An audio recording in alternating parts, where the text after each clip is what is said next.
엄마, 살려줘요. 제 뱃속에 이 아이만이라도, 제발. 곧 꺼질 듯 희미한 그 목소리를 들었을 때 나는 고개를 들고도 내 눈을 믿을 수 없었다. 내 가게 문 앞에 서 있는 것은 사람이 아니었다. 내 딸, 수진이었다. 온몸이 피투성이가 된 채 금방이라도 쓰러져 산산조각 날 것처럼 위태롭게 흔들리고 있었다. 심장이 쿵 소리를 내며 바닥으로 곤두박질 쳤다. 수진아, 아가, 이게 무슨 일이니? 누가 그랬어, 내 새끼한테. 손에 들고 있던 집게가 쨍그랑 소리를 내며 바닥에 떨어졌다. 내가 달려가자 딸은 상처 입은 짐승처럼 흐느끼며 내 품에 쓰러졌다. 그 순간 내가 평생을 바쳐 힘겹게 쌓아 올린 세상이 먼지처럼 부서져 내리는 소리를 들었다. 그때는 아직 몰랐다. 그날 내 딸이 흘린 피와 눈물이 끔찍한 전쟁의 시작을 알리는 신호탄이었다는 것을. 평범하고 조용한 행복만을 꿈꾸던 나라는 여자가 내 모든 것을 걸어야만 하는 전쟁의 서막이었다는 것을. 이 이야기를 시작하기에 앞서 무료 구독과 좋아요 버튼을 눌러주신다면 제게 큰 힘이 될 것입니다. 지체할 시간이 없었다. 나는 딸을 가게 뒤편의 작은 골방으로 옮겼다. 광장시장의 차가운 바닥 기운이 아이의 몸에 해가 될까 두려워 내 스웨터를 벗어 바닥에 깔았다. 낡은 전기장판을 켜고 담요를 덮어주었다. 하지만 딸의 몸 어디에서도 성한 곳을 찾을 수가 없었다. 멍들고 찢어진 얼굴, 퉁퉁 붓고 붉어진 팔. 하지만 나를 가장 경악하게 한 것은 터진 입술 위로 선명하게 말라붙은 핏자국이었다. 내가 조심스럽게 따뜻한 물수건으로 핏자국을 닦아내자 딸이 희미한 신음을 뱉었다. 그 소리는 수천 개의 비수가 되어 내 심장을 꿰뚫는 것 같았다. 이게 꿈인가? 며칠 전까지만 해도 뱃속의 아이가 발로 찬다며 세상 가장 행복한 웃음소리로 전화하던 내 딸이 정말 맞는가? 벌레 한 마리도 못 죽일 내 순하고 착한 딸, 수진이. 어쩌다 이런 일이. 그 사람은, 강서방은 어디에 있단 말인가? 자네 아내가 이 지경이 됐는데 그는 대체 뭘 하고 있는 거냐고. 차마 입 밖으로 꺼낼 수 없는 끔찍한 생각들이 머릿속을 헤집었지만 수진이는 그저 고개를 저으며 굵은 눈물만 뚝뚝 흘려보낼 뿐이었다. 그 눈물 한 방울 한 방울이 내 가슴에 떨어져 살아있는 불씨처럼 뜨겁게 타올랐다. 불과 6개월 전만 해도 나는 세상을 다 가진 기분이었다. 곱게 키운 내 딸이 마침내 평생의 짝을 찾았을 때 나는 정말로 하늘에 감사했다. 사위, 강민혁은 너무나도 반듯하고 좋은 청년이었다. 처음 내 광장시장 가게로 인사를 오던 날이 아직도 눈에 선하다. 고급 양복을 차려입은 그는 양손 가득 최고급 과일 바구니를 들고 있었다. 어머님, 제가 평생 수진 씨 눈에서 눈물 한 방울 흘리지 않게 하겠습니다. 세상에서 가장 행복한 여자로 만들어 줄 테니 저희 두 사람 부디 허락해 주십시오. 떡 벌어진 어깨, 힘있고 자신감 넘치는 목소리, 평생 시장에서 장사만 하며 살아온 내 눈에도 저 사람은 참 괜찮은 사람이라는 게 보였다. 내 손을 굳게 잡으며 하는 말 한마디 한마디를 나는 믿었다. 내 딸을 바라볼 때 그의 눈에서는 꿀이 뚝뚝 떨어졌다. 그때 나는 정말로 고단했던 내 인생에 신이 처음으로 선물을 내려주셨다고 믿었다. 남편 없이 홀로 수진이를 키우며 내 젊은 날은 소금물에 밥을 말아먹는 날들의 연속이었다. 내 딸만큼은 나처럼 살게 하지 않으리라. 가난을 겪게 하지 않고 오직 사랑만 받으며 살게 하리라 맹세했다. 그것이 내 유일한 꿈이자 삶의 목표였다. 강서방은 그 꿈을 이뤄줄 사람처럼 보였다. 수진이에게 청혼하러 왔을 때 그는 내 가게의 낡은 의자에 앉아 내가 내어준 잡채 한 접시를 맛있게 비웠다. 어머님, 솜씨가 어쩜 이리 좋으세요? 제 평생 먹어본 잡채 중에 최고입니다. 수진 씨가 왜 그렇게 어머님 음식 솜씨를 자랑했는지 이제 알겠네요. 그것이 빈말이었을지언정 나는 그가 밉지 않았다. 초라한 내 가게를 부끄러워하지 않았다. 기름때와 설거지로 거칠어진 내 손을 부끄러워하지 않았다. 그것만으로도 나는 그에게 마음을 활짝 열었다. 딸의 결혼식 날, 나는 엉엉 울었다. 이제 고생 끝, 내 딸 행복 시작이구나. 저렇게 훌륭한 남자의 아내가 되었으니 이제 나는 눈을 감아도 여한이 없다. 그날의 기쁨은 신기루처럼 하늘의 뜬구름처럼 사라져버렸다. 현실이 무섭게 덮쳐왔다. 힘겹게 숨을 몰아쉬던 딸은 이내 잠이 든 것 같았다. 잠결에도 몸을 부르르 떨었다. 딸의 이마를 짚는 내 손가락이 사정없이 떨렸다. 뱃속의 아이는 어미가 이토록 큰 충격을 받았는데 내 손주는 무사할까? 그때 수진이가 잠꼬대를 중얼거리기 시작했다. 돈. 그 사람 회사 때문에 돈. 그 빌어먹을 돈. 그 말들이 망치처럼 내 머리를 내리쳤다. 갑자기 모든 것이 퍼즐처럼 맞춰지기 시작했다. 2달 전쯤의 일이었다. 장사를 마치고 가게를 정리하고 있는데 가게 앞으로 비싼 외제차 한 대가 멎었다. 차에서 내린 것은 강서방이었다. 늘 자신감 넘치던 그의 얼굴에 그늘이 드리워져 있었다. 어머님, 죄송합니다. 이렇게 늦은 시간에 근처에 왔다가 잠시 들렀습니다. 혼자 온 것이 의아했지만 나는 그를 반갑게 맞았다. 아이고, 강서방. 잘 왔네. 저녁은 먹었나? 갈비찜 해놓은 게 좀 남았는데 한 그릇 차려줄까? 그는 힘없이 웃으며 고개를 저었다. 한참을 망설이던 그가 마침내 입을 열었다. 어머님, 혹시 여윳돈 좀 있으십니까?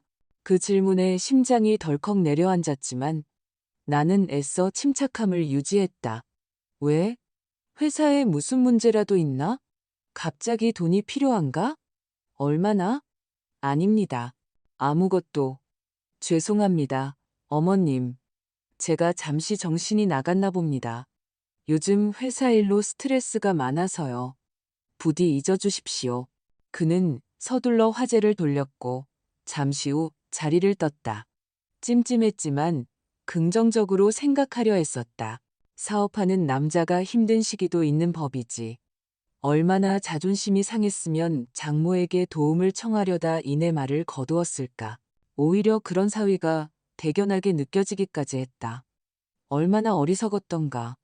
그것은 내 딸을 지옥으로 밀어넣는 악마의 속삭임이었는데 왜 나는 그때 그걸 알아차리지 못했을까. 적금을 깨서라도 사위를 도와야겠다고 마음먹었다. 하지만 기회는 없었다. 강서방은 한동안 연락이 없었고 수진이는 전화를 통해 남편이 매우 바쁘다는 말만 되풀이했다. 그 모든 것이 나를 안심시키기 위한 거짓말이었음을 이제야 깨달았다. 나는 조용히 일어나 밖으로 나갔다. 늦은 밤 시장 골목은 무덤처럼 고요했다. 내 가게 위에 낡은 형광등만이 위태롭게 깜빡이고 있었다. 마치 내 인생 같았다. 이제 모든 것이 괜찮고 평온하다고 생각했지만 사실은 언제 꺼질지 모르는 낡은 등불과 같았다. 차가운 밤 공기를 들이마시자 뜨거웠던 머리가 식었다. 눈물은 말랐다. 대신 내 안에서 전혀 다른 무언가가 부글부글 끓어오르기 시작했다.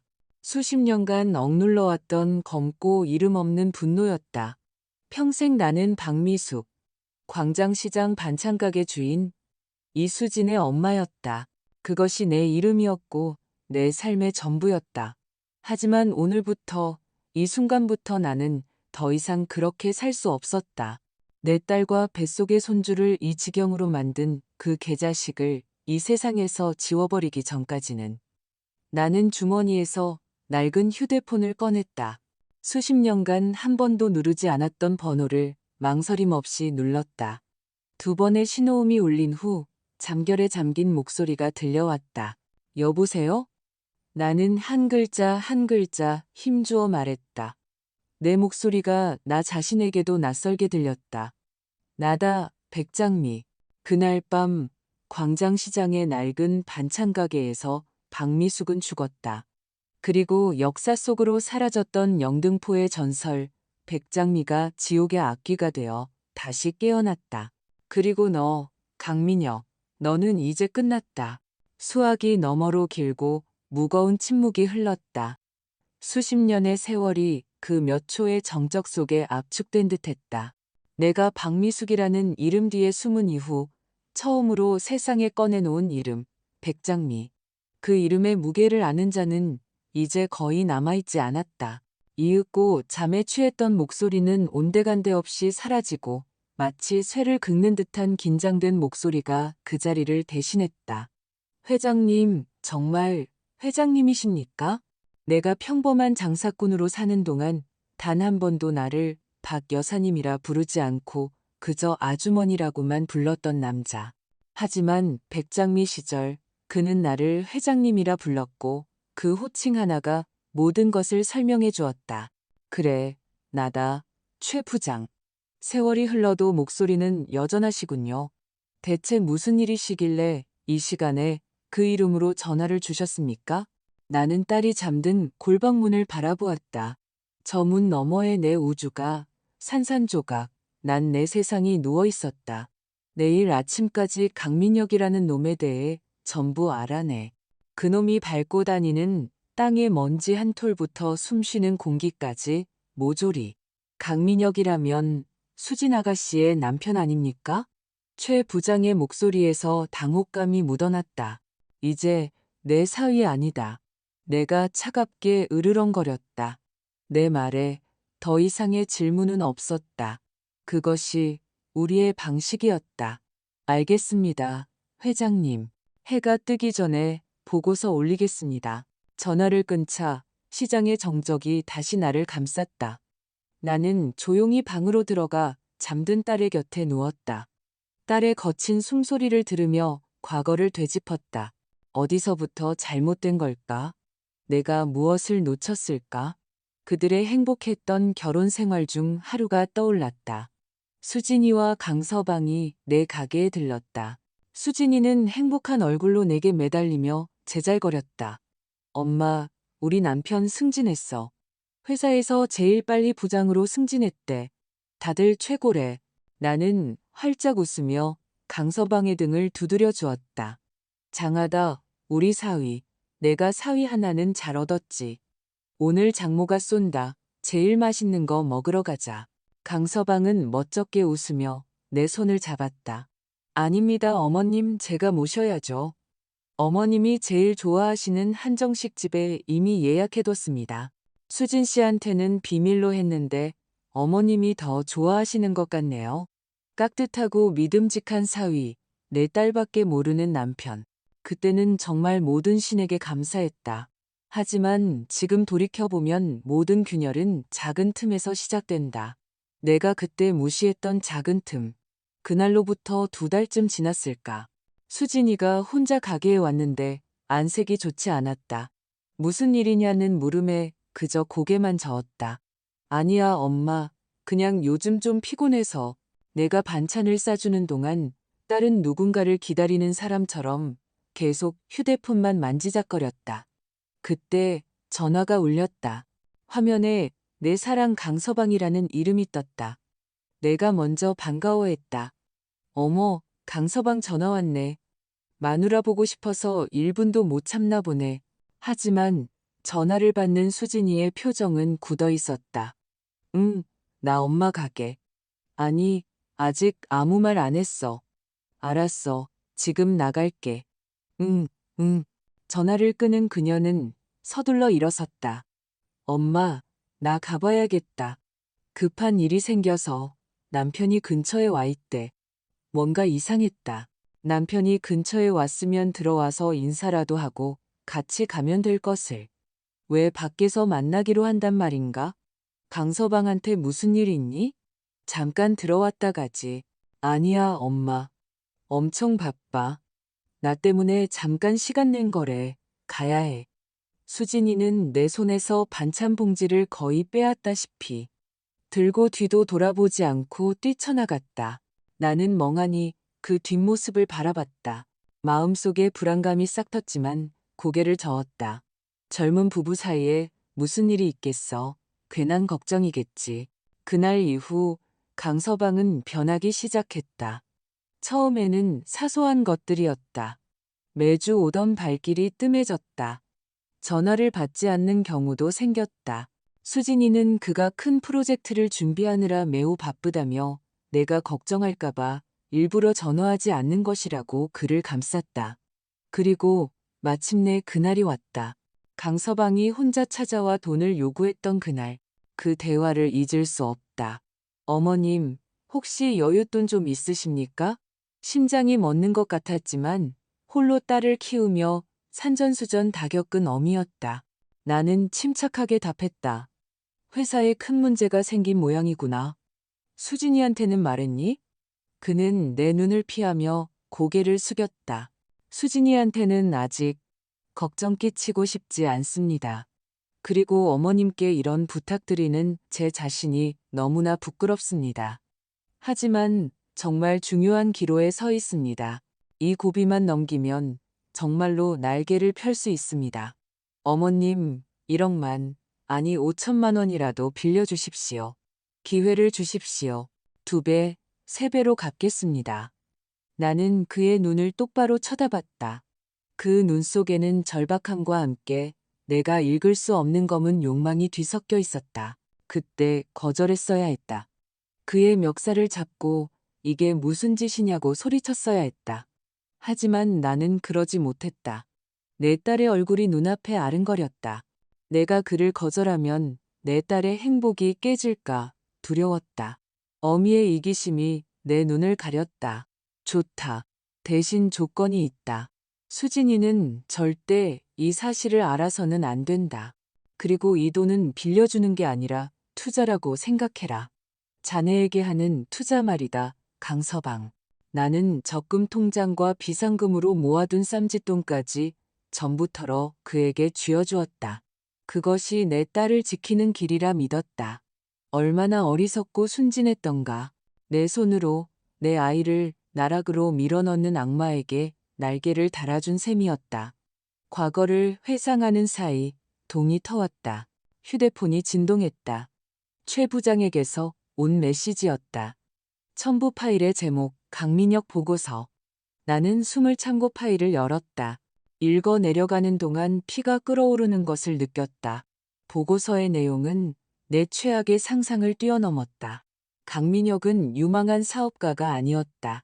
그의 회사는 빚더미에 앉은 껍데기뿐인 유령 회사였다. 그 자신은 도박에 중독된 중독자였다.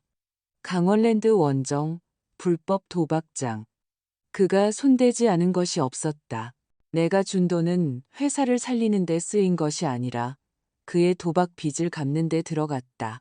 더 끔찍한 것은 그는 처음부터 내 딸이 아니라 내 재산을 노리고 접근했다는 사실이었다. 시장의 평범한 반찬가게 주인이 어딘가에 큰돈을 숨겨두고 있을 거라는 뜬 소문을 믿었던 것이다. 나를 가장 분노하게 한 것은 그가 수진이의 임신 사실을 알고도 폭력을 멈추지 않았다는 점이었다. 오히려 더 심해졌다. 아들을 낳아야 한다며 만약 딸이면 가만두지 않겠다고 협박까지 했다. 내 입에서 인간의 것이 아닌 기계적인 웃음소리가 터져나왔다. 분노가 극에 달하자 눈물 대신 웃음이 나왔다. 그래, 강민혁. 네가 감히 내 딸과 내 손주에게 손을 대 해서는 안 될 짓을 했구나. 나는 다시 최 부장에게 전화를 걸었다. 보고서 잘 봤다. 어떻게 할까요, 회장님? 동이 트며 활기를 찾기 시작하는 시장을 차가운 눈으로 바라보며 말했다. 우선 그놈의 산소 호흡기부터 떼. 자금줄, 인맥, 그놈이 믿고 있는 모든 것들. 하나씩 아주 천천히 빼앗아. 한 번에 죽이면 재미없지. 바싹 말려 죽여야 해. 알겠습니다. 그놈이 자주 가는 도박장과 사채업자들부터 치겠습니다. 아니, 더 사소한 것부터 시작해. 나는 그의 비참한 미래를 상상하며 차갑게 웃었다. 신용카드, 교통카드, 심지어 휴대폰 소액 결제까지 단돈 1,000원도 손에 쥐지 못하게 잠 못 자게 만들어. 그리고 똑똑히 전해 이건 시작일 뿐이라고. 같은 날 오후 강남의 호화로운 오피스텔에서 강민혁은 초조하게 담배를 피우고 있었다. 어젯밤 수진이가 도망친 후 불안감을 감출 수 없었지만 이내 오만한 미소를 지었다. 뻔하지. 그 빌어먹을 시장통으로 엄마한테 쪼르르 달려갔겠지. 임신한 몸으로 멀리 가지도 못해. 며칠 굶으면 제 발로 기어 돌아올 거야. 그는 샤워를 하고 최고급 양복으로 갈아입었다. 오늘 중요한 투자자와의 미팅이 있었다. 지하 주차장에서 자신의 고급 외제 차문을 열려던 순간 무언가 이상했다. 차가 반응하지 않았다. 몇 번을 시도해도 마찬가지였다. 그때 주차장으로 견인차 한 대가 들어와 정확히 그의 차 앞에 멈춰섰다. 뭡니까? 당신들 누군데 남의 차에 손을 대. 견인차 기사가 그를 차가운 눈으로 쳐다봤다. 강민혁 씨 되시죠? 본 차량. 리스 대금 연체로 인해 압류 조치됩니다. 뭐요? 말도 안 돼. 난 단 한 번도 연체한 적 없어. 기사는 서류 한 장을 그의 코앞에서 흔들었다. 어젯밤부로 계약 조건이 변경됐습니다. 자녀 원금 일시 상환 의무가 발생했고 미납으로 인해 즉시 압류 조치됩니다. 강민혁은 제 귀를 의심했다. 이게 무슨 소리야? 그가 정신을 차리기도 전에 그의 차는 무참히 견인되어 사라졌다.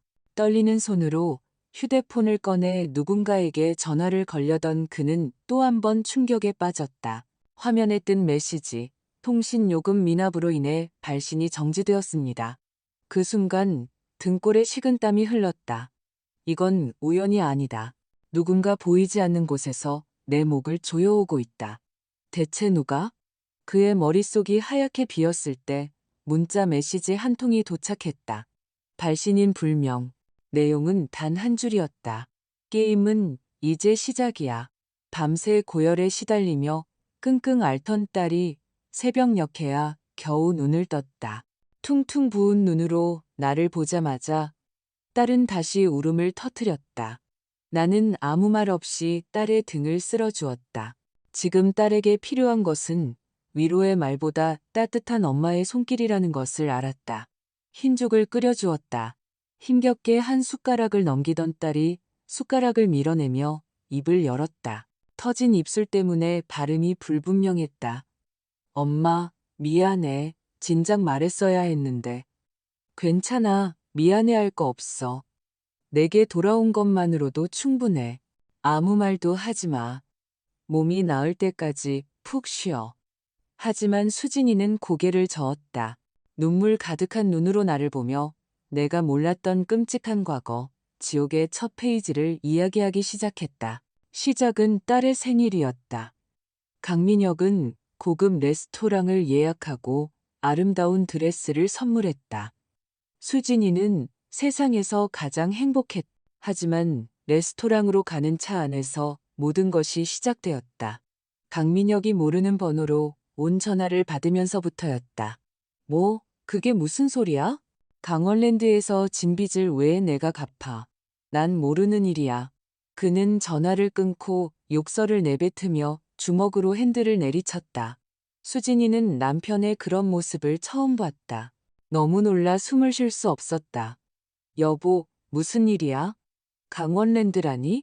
빚이라니 무슨 소리야? 그 순간 강민혁의 눈빛이 변했다. 꿀이 떨어지던 그 눈이 아니었다. 붉은 불꽃이 타오르는 악마의 눈이었다. 그는 길가에 차를 세우고 수진이의 머리채를 잡아챘다. 닥쳐, 너 때문에 되는 일이 하나도 없어.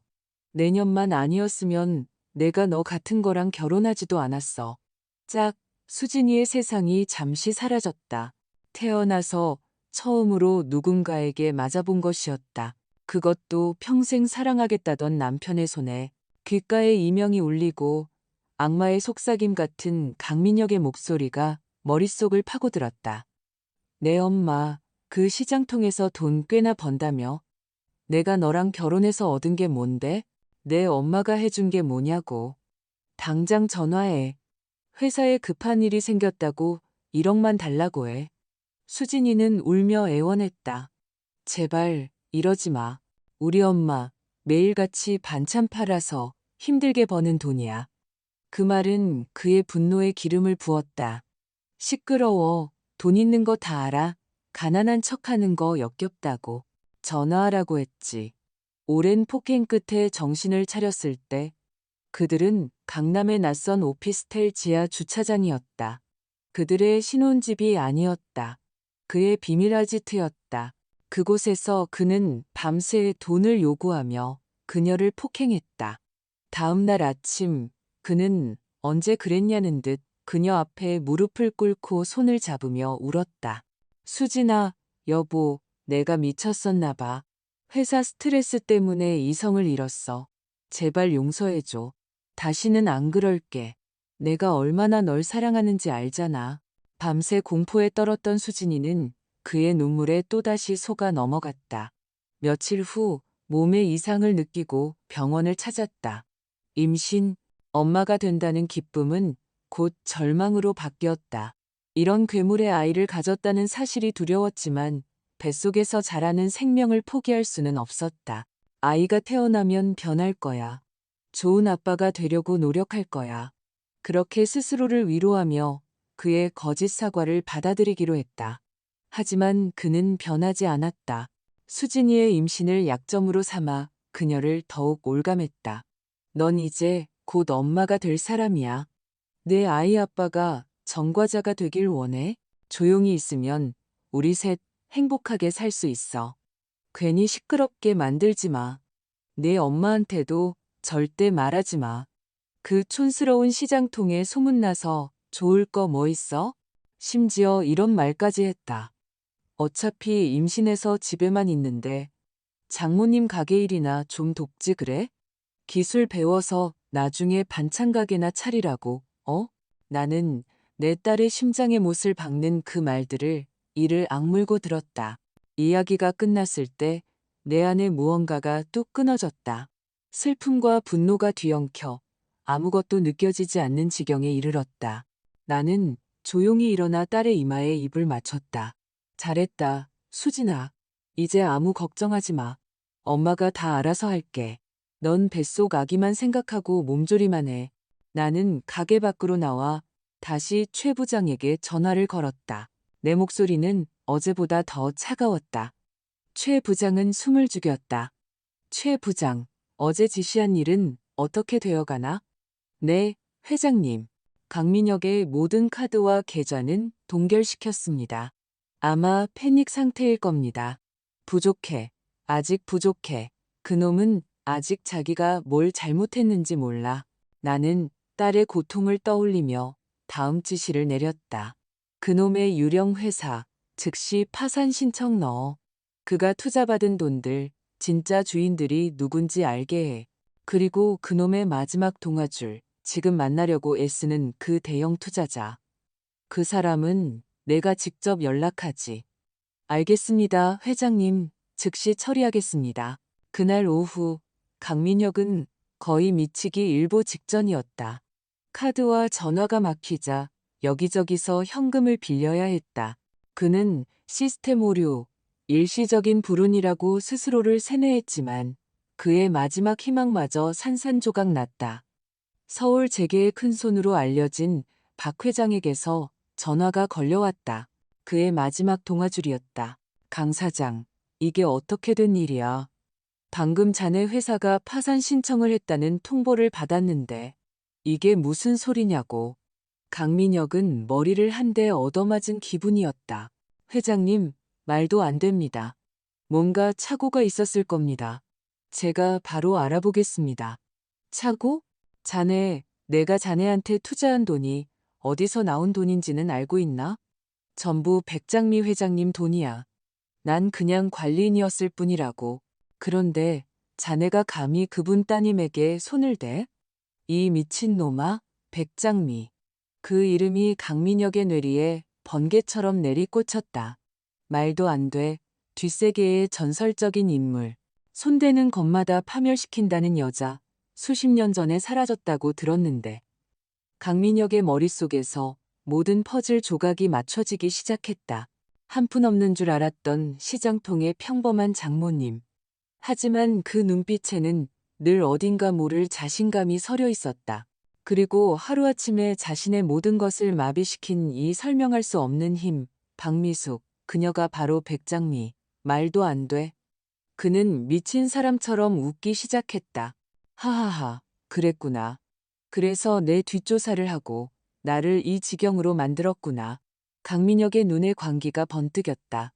그는 자신의 모든 불행이 수진이와 그 엄마 때문이라고 결론 내렸다. 좋아, 박미숙, 아니, 백장미. 네가 시작했어.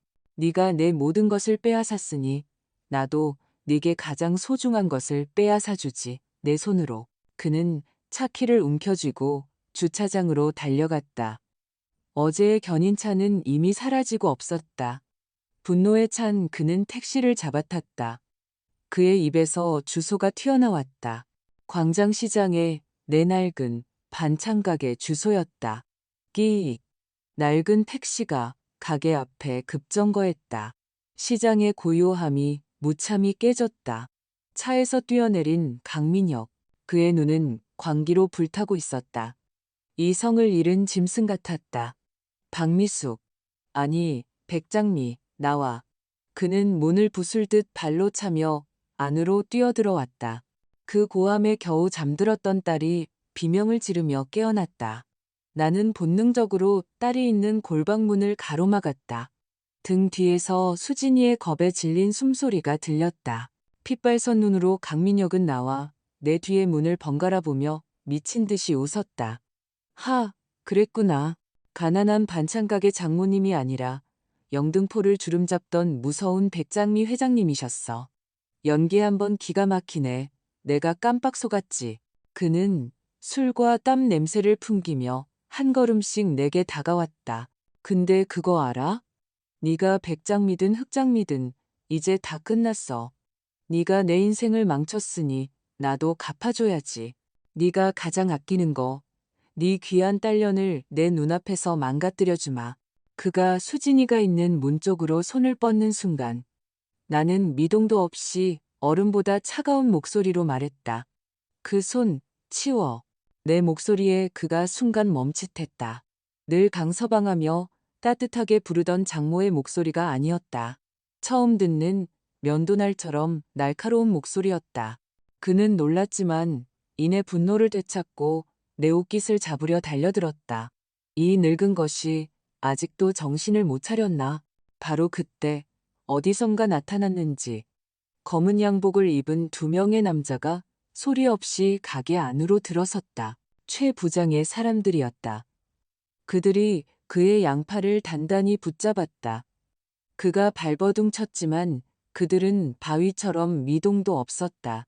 나는 그에게서 눈을 떼지 않고 차갑게 말했다. 네가 착각하는 게 두 가지 있다. 첫째, 네 인생은 나 때문에 망한 게 아니야. 네 탐욕과 어리석음이 망친 거지. 둘째, 내가 널 벌하는 건 내가 백장미라서가 아니야. 나는 그에게 다가가 귓가에 속삭였다. 내 목소리는 뱀처럼 낮고 차가웠다. 내가 널 지옥으로 보내는 건 내가 이수진의 엄마이기 때문이다. 그리고 너라는 짐승이 감히 내 새끼에게 손을 댔기 때문이고. 강민혁의 얼굴이 하얗게 질렸다. 그는 공포에 질린 눈으로 나를 바라봤다. 그때 등 뒤에서 수진이의 울먹이는 목소리가 들렸다. 엄마, 제발 그만해. 무서워. 그 소리에 강민혁의 눈에 다시 광기가 번뜩였다. 최후의 발악처럼 소리쳤다. 그래, 때렸다. 임신해서 내 앞길을 막는 그 재수없는 년을 때렸다고. 어쩔 건데? 뭐, 고소라도 할 거야? 해봐. 집행유예로 풀려나면 그때는 맹세코 그년이랑 너까지 다 죽여버릴 테니까. 나는 묵묵히 듣고 있다가 피식 웃었다. 그 웃음에 그의 얼굴이 더욱 일그러졌다. 내가 왜 그런 귀찮은 방법을 쓰겠니? 나는 주머니에서 휴대폰을 꺼내 사진 한 장을 보여주었다. 사진 속에는 그의 늙은 어머니가 강원도의 허름한 시골집 툇마루에 앉아 콩을 까고 있었다. 내 어머니 올해 68이시더군. 강원도 작은 마을에서 혼자 사셔. 허리가 아픈데도 매일 푼돈 벌러 밭에 나가신다고. 네가 돈 한 푼 안 보내는 건 물론이고 전화 한 통 없다고 서운해 하시더라. 그의 눈동자가 지진이라도 난 듯 흔들렸다. 네가 어떻게 우리 엄마한테 손대지 마. 나는 휴대폰을 주머니에 넣고 그의 뺨을 가볍게 툭툭 쳤다. 손대다니? 내가 왜 내 어머니를 해치겠어. 오히려 남은 여생 편안하게 모실 수도 있지. 물론 네가 이 세상에서 사라진 후에 네 어머니 기억 속에서 너라는 존재 자체를 지워버릴 수도 있고 말이야. 너는 악마야. 악마? 아니, 난 내 새끼를 지키는 어미일 뿐이다. 자, 이제 선택해. 여기서 순순히 사라져서 내 어머니 목숨이라도 건질래. 아니면 끝까지 발악해서 내 뿌리까지 같이 지옥으로 끌고 갈래? 내 말에 강민혁의 눈에서 마지막 광기의 불씨마저 사라졌다. 그 자리에는 원초적이고 짐승 같은 공포만이 남았다. 그는 더 이상 발버둥 치지도 소리치지도 않고 턱을 덜덜 떨며 애원했다. 살려주세요. 장모님, 아니, 회장님, 제가 다 잘못했습니다. 나는 대답 대신 그를 붙잡고 있는 남자들에게 고갯짓했다. 그들은 그를 감자 포대처럼 질질 끌고 나갔다. 그는 끝까지 뒤를 돌아볼 용기조차 내지 못했다. 잠시 후, 차 문이 닫히는 소리와 함께 모든 것이 다시 정적에 휩싸였다. 나는 천천히 돌아섰다. 골방 문턱에 주저앉아 있는 수진이가 보였다. 울고 있지 않았다. 마치 나를 처음 보는 사람처럼 텅 빈 눈으로 나를 보고 있었다. 그 시선에는 공포와 경외, 그리고 깊은 이해 불가의 감정이 뒤섞여 있었다. 내가 한 걸음 다가가자 딸의 어깨가 움찔했다. 내 딸이 나를 두려워하고 있었다. 심장이 다시 차가운 얼음처럼 죄어왔다. 나는 말없이 다가가 피딱지가 앉은 딸의 뺨을 조심스럽게 쓸어주었다. 딸의 긴 속눈썹이 파르르 떨렸다. 지옥 같은 사위는 사라졌지만 내 가게에는 더 깊고 차가운 폭풍이 남아 있었다. 나와 내 딸 사이에 이전에는 결코 없었던 보이지 않는 거대한 벽이 세워졌다. 수진이는 한참 동안 나를 바라보다가 마침내 떨리는 입술을 열었다. 그 목소리는 내게 던지는 질문이자 스스로에게 하는 독백이었다. 엄마, 대체 누구야? 그 말은 칼이 되어 내 심장에 밝혔다. 내 딸의 눈에서 내가 결코 보고 싶지 않았던 감정을 보았다. 공포. 그렇게 맞고도 내 품에서 울던 아이가 이제는 내 손길 하나에 몸을 떨고 있었다. 강민혁이 딸의 몸에 남긴 상처는 내가 딸의 영혼에 남긴 상처에 비하면 아무것도 아니었다. 나는 말없이 일어나 가게 셔터를 내렸다. 금일 휴업. 팻말을 거는 손이 떨렸다. 나는 방으로 돌아와 딸의 맞은편에 무릎을 꿇고 앉았다. 평생을 묻어두었던 나의 또 다른 이름에 대한 이야기를 시작했다. 있잖니, 수진아. 아주 오래전에 엄마도 사람을 하나 죽였단다. 딸의 동공이 급격히 커졌다. 나는 애써 담담하게 말을 이었다. 물론 내 손으로 직접 한 건 아니었지. 하지만 내 말 한마디가 누군가의 삶을 끝내게 만들었어. 그게 백장미가 하던 일이었단다. 젊은 시절.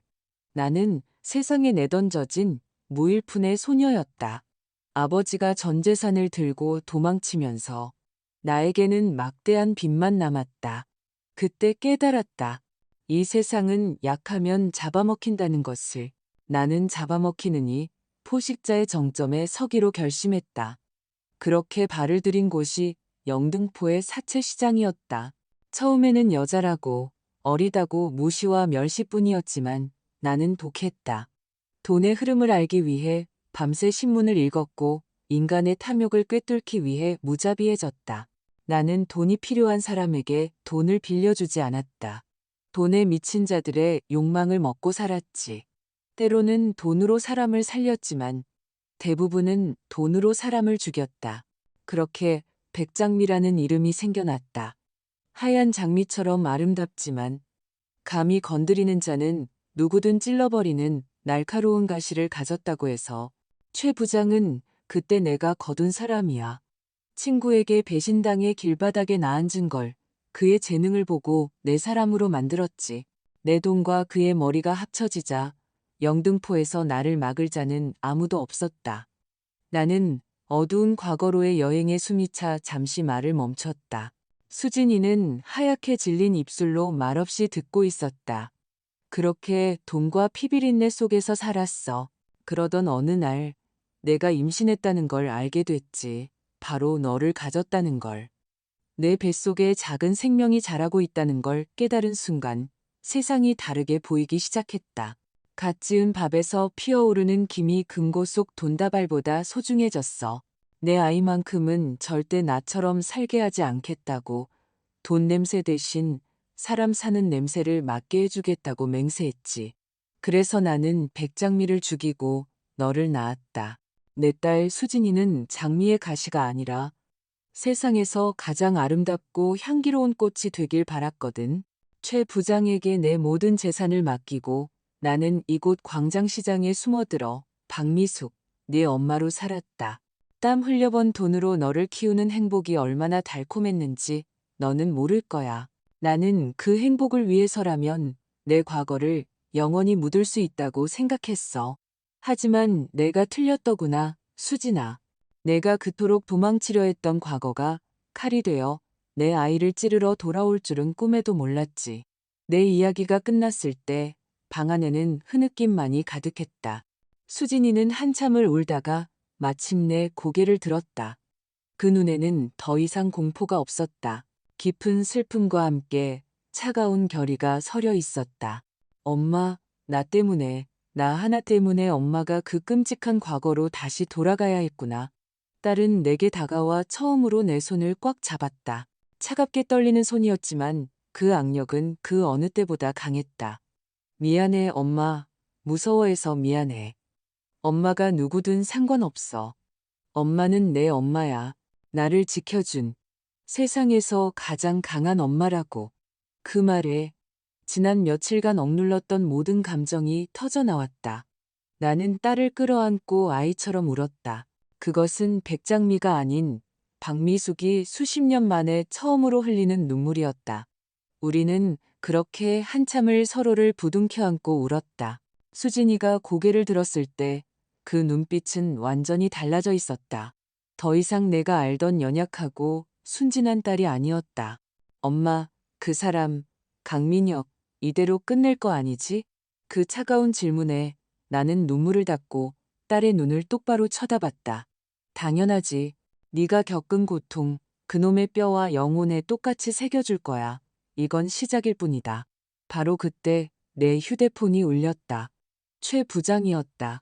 나는 스피커폰으로 전화를 받았다. 그의 다급한 목소리가 들려왔다. 회장님, 강민혁이 움직입니다. 우리의 시선이 허공에서 마주쳤다. 어디로 갔나? 아무래도 강원도에 있는 자기 어머니 집으로 간 것 같습니다. 어머니를 방패 삼아 회장님과 협상을 하려 하거나 아니면 마지막 남은 푼돈이라도 뜯어내려는 속셈인 듯합니다. 그 말에 내 입가에 차가운 미소가 걸렸다. 제 발로 호랑이 굴에 들어가는군. 잘 됐네. 마침 내가 직접 마무리를 지으러 가려던 참이었는데 시간을 벌어줬어. 나는 전화를 끊고 수진이를 바라봤다. 그 눈에는 망설임이 없었다. 오히려 내 눈과 같은 불꽃이 타오르고 있었다. 엄마, 나도 갈래. 안 돼. 넌 임신 중이야. 아니, 갈 거야. 내 눈으로 직접 봐야겠어. 그 인간이 엄마 앞에 무릎 꿇는 모습을. 그걸 봐야 내 뱃속의 아이도 자기 엄마가 얼마나 어리석었는지 평생 기억할 거야. 그 단호한 말에 나는 더 이상 반대할 수 없었다. 내 딸은 더 이상 보호해야 할 연약한 꽃이 아니었다. 스스로의 상처를 딛고 일어나 가시를 세울 준비가 된 또 다른 백장미가 되어 있었다. 나는 말없이 고개를 끄덕였다. 이 지옥의 마지막 장을 닫을 시간이 왔다. 강원도로 향하는 차 안에는 무거운 침묵이 흘렀다. 하지만 그것은 어색한 침묵이 아니었다. 같은 곳을 바라보는 사람들 사이의 교감, 그 침묵이었다. 내가 운전하는 동안 수진이는 말없이 차창 밖 풍경을 바라봤다. 나는 가끔 딸을 곁눈질하며 그녀가 부드럽게 불러온 배를 쓰다듬는 것을 보았다. 그 손길 하나에 얼마나 많은 고통과 결의가 담겨 있는지 감히 상상할 수 없었다. 한때는 뱃속의 아이를 원망했을지도 모른다. 하지만 이제는 그 새 생명과 자기 자신을 지키기 위해 기꺼이 지옥의 한복판으로 향하고 있었다. 내 딸은 엄마가 되어가고 있었다. 같은 시각, 강원도의 허름한 시골집에서 강민혁은 늙은 어머니의 방문을 두드려대고 있었다. 엄마, 문 열어, 빨리. 며칠을 굶고 도망다닌 그의 모습은 노숙자와 다름없었다. 퉁퉁 부은 눈, 며칠 동안 깎지 않은 수염, 그리고 광기 어린 눈빛. 문을 연 노모는 아들의 모습에 말을 잃었다. 아이고, 미녀가. 이게 무슨 꼴이냐. 시끄럽고 돈 내놔. 집에 있는 돈 다 내놓으라고. 그는 노모를 밀치고 장롱과 서랍을 뒤지기 시작했다. 어머니는 울며 그의 바짓가랑이를 붙잡았다. 미녀가, 이러지 마라. 내가 무슨 돈이 있니? 약값 내고 내 아버지 제사 지내고 나면 남는 것도 없어. 그럼 그냥 죽어. 늙었으면 곱게 죽을 것이지. 왜 내 앞길을 막아? 그는 어머니를 뿌리치고 장롱 깊숙한 곳에서 낡은 비단 주머니를 찾아냈다. 안에는 꼬깃꼬깃한 지폐 몇 장과 낡은 금가락지 하나가 들어 있었다. 어머니가 시집올 때 친정어머니에게서 받은 유일한 유산이었다. 안 된다, 미녀가. 그것만은 안 돼. 할머니 유품이란 말이다. 어머니가 비명을 지르며 달려들자 그는 어머니에게 손을 치켜들었다. 바로 그 순간이었다. 그 더러운 손. 당장 내리지 못해. 나의 얼음장 같은 목소리가 문지방에서 울려 퍼졌다. 강민혁과 그의 어머니가 고개를 돌렸다. 문 앞에는 나와 수진이가 서 있었다. 방금 전까지 미친 짐승 같던 강민혁은 귀신이라도 본 듯 굳어버렸다. 나는 천천히 툇마루 위로 올라섰다. 수진이는 내 뒤에서 경멸과 혐오가 뒤섞인 눈으로 모든 것을 지켜보고 있었다. 강민혁의 어머니는 어쩔 줄 몰라 하며 나와 아들을 번갈아 쳐다봤다. 아이고, 사부인. 여긴 어쩐 일로. 나는 그녀에게 눈길조차 주지 않고 강민혁에게 말했다. 내가 선택하라고 했을 텐데. 넌 최악의 선택을 했구나. 어머니를 방패 삼아 용서를 빌러 온 거냐? 아니면 마지막 남은 푼돈까지 뜯어내러 온 거냐? 내 말에 강민혁은 정신이 든 듯 다시 이빨을 드러냈다. 당신이 여길 왜 와? 여긴 내 집이야. 당장 나가. 내 집? 아니, 곧 내 집이 될 곳이지. 나는 최 부장이 보내온 서류를 그의 얼굴에 던졌다. 강민혁이 어머니 몰래 도박빚을 갚기 위해 이 집을 담보로 대출받은 계약서였다. 어제부로 그 빚의 주인은 내가 되었다. 네가 도박으로 날린 이 집, 이제 내 것이다. 선택해. 네 어미 손잡고 같이 길바닥에 나앉을래? 아니면 너 혼자 꺼져줄래? 강민혁의 얼굴이 잿빛으로 변했다. 그는 쓰러질 듯 비틀거리다 내 뒤에 선 수진이를 보았다. 마지막 동아줄이라도 잡는 심정으로 매달렸다. 수진아, 저것 좀 봐. 저건 내 엄마가 아니야. 악마라고. 네가 조금이라도 날 사랑했다면 제발 저 여자를 막아줘. 지금껏 침묵하던 수진이가 조용히 입을 열었다. 그 목소리는 차갑고 단단했다. 사랑? 당신 입에서 사랑이라는 말이 나와? 당신이 내 배를 발로 차면서 돈 내놓으라고 소리쳤을 때 우리 사이는 이미 끝났어. 그리고 우리 엄마를 악마라고? 그녀는 나를 한 번, 그리고 강민혁을 한 번 쳐다보고는 피식 웃었다. 맞아. 우리 엄마는 악마야. 근데 그거 알아? 악마는 자기보다 더 지독한 악귀를 잡아먹는다는 거. 수진이의 말에 강민혁은 바람 빠진 풍선처럼 그 자리에 주저앉았다. 그의 얼굴에는 완전한 체념만이 남아있었다. 나는 그제야 그의 늙은 어머니에게로 시선을 옮겼다. 그녀는 상황을 이해하지 못한 채 아들의 이름만 부르며 울고 있었다. 나는 그녀에게 다가가 비단 주머니를 집어들었다. 어머님, 아드님이 이 가락지로 뭘 하려 했는지 아십니까? 사업 자금으로 쓰려고? 아닙니다. 어머님 병원비에 보태려고? 더더욱 아니죠. 이 돈은 강원랜드 카지노의 칩으로 바뀔 운명이었습니다. 어머님의 유품인 이 가락지는 어느 도박꾼의 하룻밤 유흥비가 될 뻔했고요. 나는 최 부장에게서 받은 서류들을 보여주며 모든 것을 설명했다. 아들의 빚이 얼마나 많은지, 내 딸을 어떻게 이용하고 때렸는지, 어머니 몰래 집을 담보로 잡혔는지. 노모의 울음이 잦아들고 얼굴이 하얗게 질려갔다. 아들에 대한 연민이 경멸과 배신감으로 바뀌었다. 모든 사실을 알게 된 그녀는 떨리는 손으로 아들을 가리키며 절규했다. 너는 짐승이야. 내 아들이 아니야. 어머니에게 마저 버림받은 순간 강민혁의 영혼은 완전히 파괴되었다. 그는 더 이상 소리치지도 애원하지도 않고 허공을 보며 미친 사람처럼 중얼거렸다.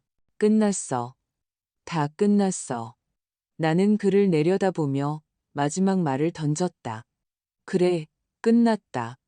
내 인생 말이다. 이제부터 넌 살아있겠지만 그건 사는 게 아닐 거다. 지옥일 테지. 나는 수진이의 손을 잡고 그 집을 나섰다. 등 뒤로 늙은 여인의 처절한 통곡과 한 남자의 영혼이 부서지는 소리가 들려왔다. 서울로 돌아오는 내내 우리는 한마디도 하지 않았다. 모든 것이 끝난 것 같았지만 우리 둘 다 알고 있었다. 이제부터 무언가 새로 시작되어야 한다는 것을. 복수는 끝났지만 상처는 이제부터 아물기 시작할 것이었다.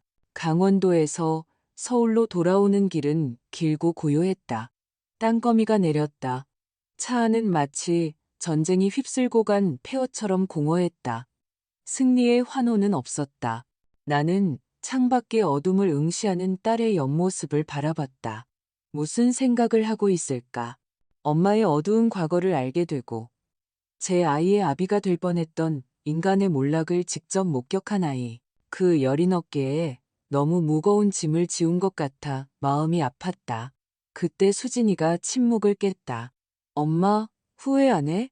뭐를? 나는 도로에서 눈을 떼지 않고 물었다. 전부 다. 백장미였던 것도, 시장에서 반찬 팔려고 그 모든 걸 버린 것도, 그리고 나 때문에 다시 그 이름으로 돌아가야 했던 것도. 나는 희미하게 웃었다. 후회?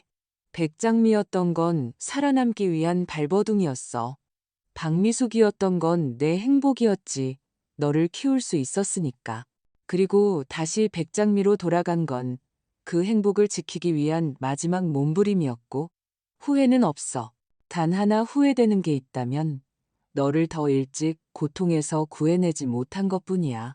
내 말에 수진이가 자신의 손을 내 손 위에 겹쳤다. 따뜻했다. 그 온기가 내 마음의 공허함을 채워주었다. 며칠이 지났다. 내 가게는 다시 문을 열었지만 모든 것이 변해 있었다. 나는 예전처럼 악착같이 일하지 않았고 수진이는 가게 뒤편에서 조용히 아기 옷을 뜨개질했다. 우리는 마치 폭풍우를 겪고 난 후 서로의 상처를 핥아주는 두 마리 상처 입은 짐승 같았다. 그날 저녁 가게를 정리하고 있는데 문이 조용히 열렸다. 나는 기계적으로 어서 오세요라고 말하며 고개를 들었다. 그리고 얼어붙었다. 문 앞에는 강민혁이 서 있었다. 하지만 예전의 그가 아니었다. 말끔한 양복과 오만한 눈빛은 온데간데 없었다. 남루하고 더러운 옷차림에 깡마른 몰골, 눈은 텅 비어 있었다. 그는 금방이라도 쓰러질 듯 위태롭게 서 있었다. 뒤편에서 수진이가 뛰쳐나왔다. 그의 모습을 보자마자 내 등 뒤로 숨었다. 강민혁은 수진이와 나를 번갈아 보더니 말없이 무릎을 꿇었다.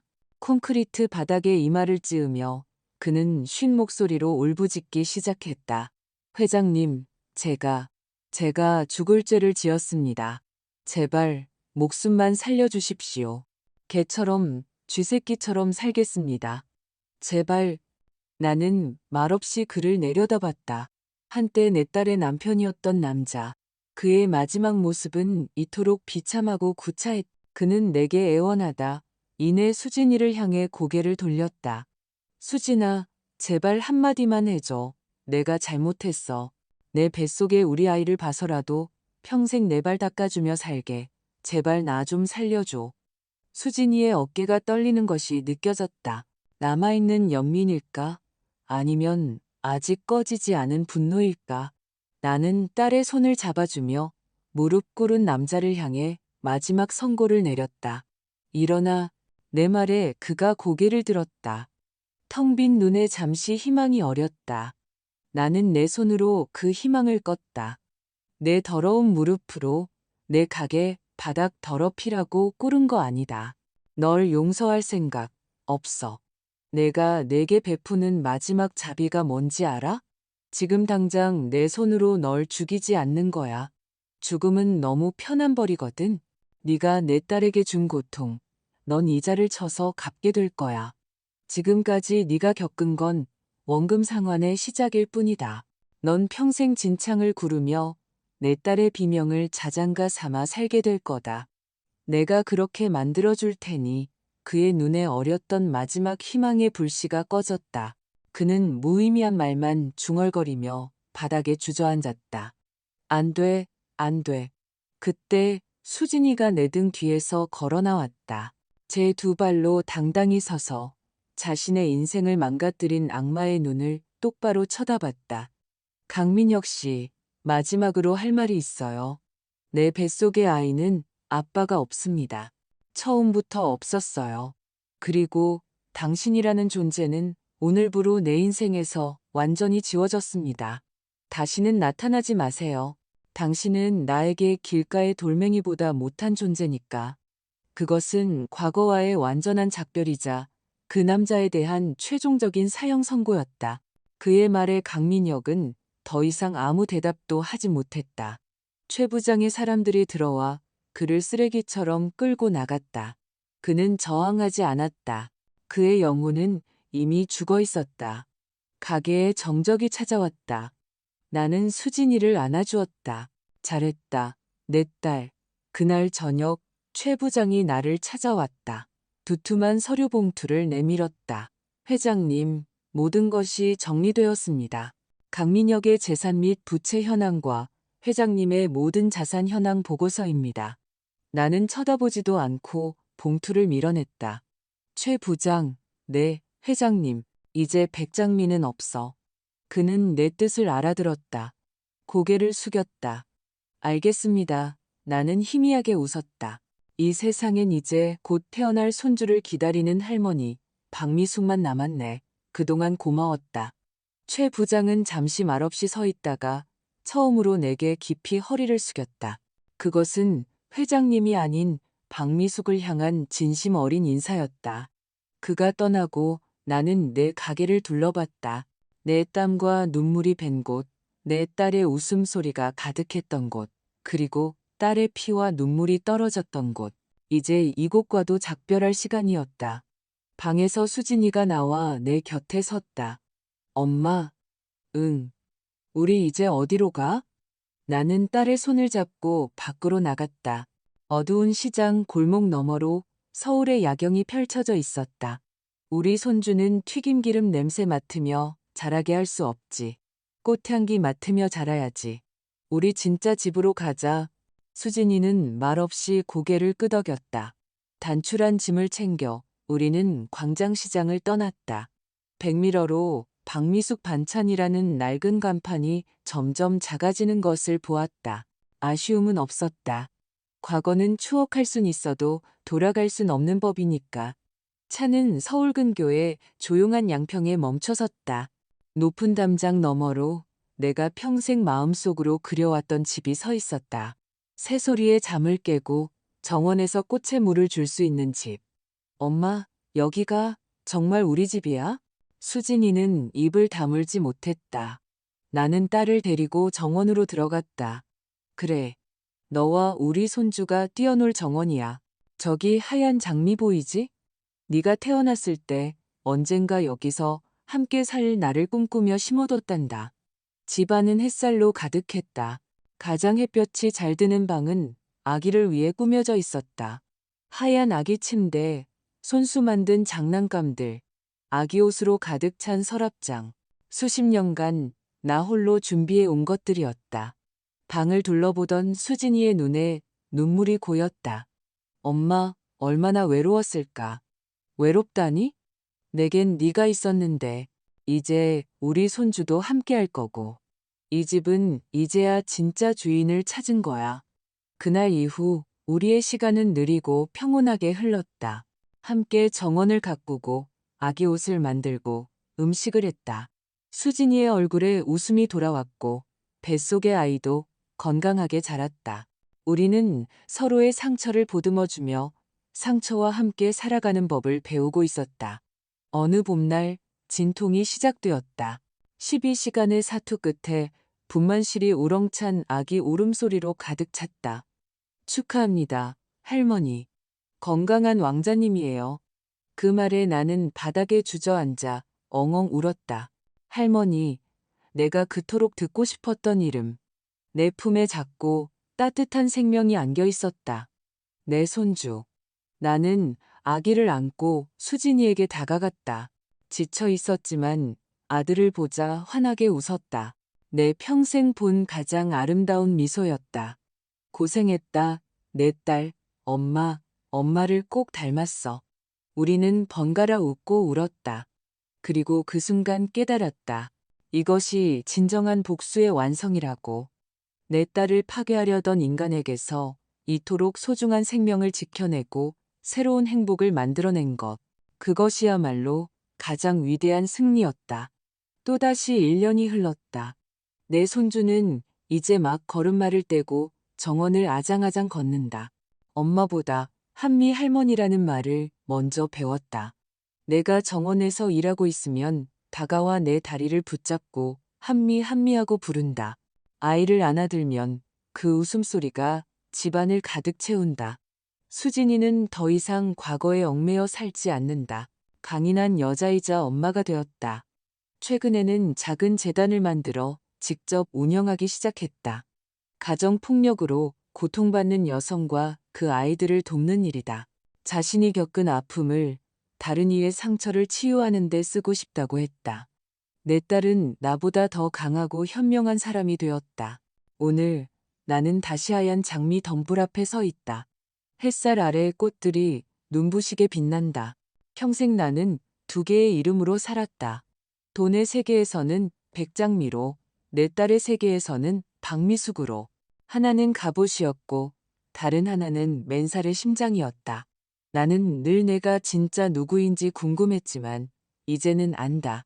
나는 백장미도 박미숙도 아니었. 그 모든 이름 위에 존재하는 단 하나의 이름, 엄마. 그리고 이제 그보다 더 소중한 이름이 하나 더 생겼다. 할머니. 가끔 과거의 기억이 덮쳐온다. 내 가게에 번졌던 피냄새, 살려달라던 딸의 절규. 하지만 그럴 때마다 등 뒤에서 들려오는 손주의 웃음소리, 내 손을 잡는 작고 따뜻한 손길을 느끼면 모든 악몽은 햇살 속 안개처럼 사라진다. 사람들은 말한다. 복수는 공허하다고. 괴물과 싸우기 위해 괴물이 될 필요는 없다고. 그럴지도 모른다. 하지만 묻고 싶다. 만약 당신의 세상 전부가 당신의 가장 소중한 보물이 짐승에게 짓밟힌다면 당신은 어떻게 하겠느냐고. 우리의 삶은 고통을 통과하며 내리는 선택들로 가득하다. 과거는 바꿀 수 없지만 미래는 우리 손에 달려 있다. 나는 복수를 통해 과거를 끊어냈고 수진이는 용서 대신 단절을 선택함으로써 새로운 삶의 문을 열었다. 후회는 없다.